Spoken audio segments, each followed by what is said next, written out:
அரசு வழங்கிய வறட்சி நிவாரண நிதியை வழங்காமல் விவசாய கடன், கல்வி கடனை கட்டுமாறு வங்கிகள் மிரட்டுவதாக அனைத்து விவசாய சங்கங்களின் ஒருங்கிணைப்பு குழு தலைவர் PR பாண்டியன் குற்றம் சாட்டியுள்ளார். மன்னார்குடியில் செய்தியாளர்களை சந்தித்த அவர் இதனை தெரிவித்தார்.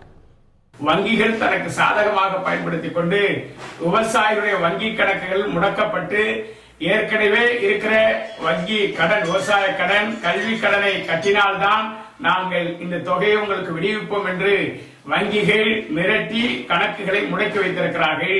வறட்சி நிவாரணத்தை தமிழக அரசு அறிவித்தாலும் அதை பெற முடியாத, அதை பயன்படுத்த முடியாத நிலையில் விவசாயிகள் விரக்தி அடைந்திருக்கிறார்கள். வங்கி கணக்குகளை முடக்கி வைக்க கூடாது.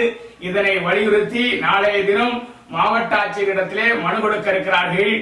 எனது தலைமையில் நாளை காலை 11 மணி அளவில் சென்னையில் ரிசர்வ் வங்கியினுடைய மேலாளரை சந்தித்து கடன் வசூல் நடவடிக்கையில் வங்கிகளுடைய அந்த கெடுபிடி நடவடிக்கையை தடுத்து நிறுத்த வேண்டும் என்பதை வலியுறுத்த இருக்கிறோம்.